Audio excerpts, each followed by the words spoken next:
Ég lendi í einu svona mjög sérstök. Þegar ég var 23,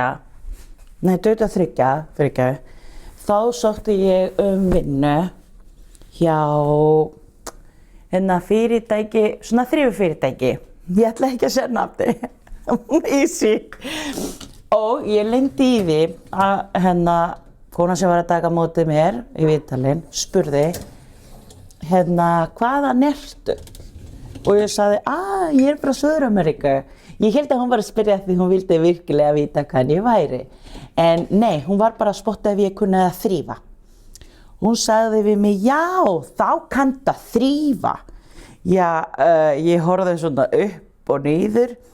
Ég hélt að þegar maður sækir starf þar sem verið að hreinsa, eða hreinsunarstarf, fyrst væri að kenna maður þess að þurfti að gera og síðan fer maður að þrífa.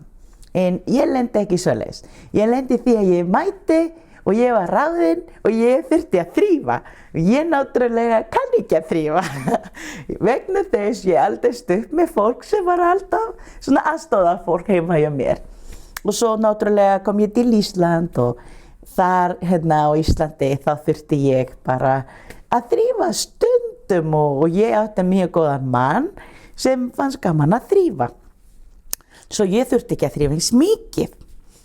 Og enn í dag ég ennþá svona í sjokki yfir að bara þegar fólk sér, svona fólk eins og ég sem líti út svona, halda að við kunnum að hreinsa og þrífa. Og því miður það ekki sannleikurinn. Við kunnum ekki endilega að þrífa. Því í Suður-Ameríku eða í svona þriðja heimsríki svo ódýrt að fá fólk til að þrífa heima hjá sér. Og ef maður ekki með svo mikið pening, hús ekki það risa stórt, en maður þarf ekki að þvo, maður þarf ekki að þrífa, maður þarf ekki að elda. Ég átti fólk til að elda, ég átti fólk til að þrífa, ég átti fólk til að gera mig fram og tilbaka, fara með mér í skóla, gera mig heim. Svo nei, ég frá Suður-Ameríku og ég kann ekki að þrífa, svo ég get ekki kennt ykkur neins svona tips eða hvernig að halda eldhúsin skipulagi. Það eina sem ég get kennt ykkur aðeins kannski að elda, af því ég fór í matreiðsluskóla hér á Íslandi, í VFMA, og þar lærði ég hreinlætis, næringafræði og hvernig að elda. Og svo eftir það, þá fór ég í háskóla og þá hætti ég að elda. En ég kannski gefa svona spæs hvernig ég elda út frá nefinu.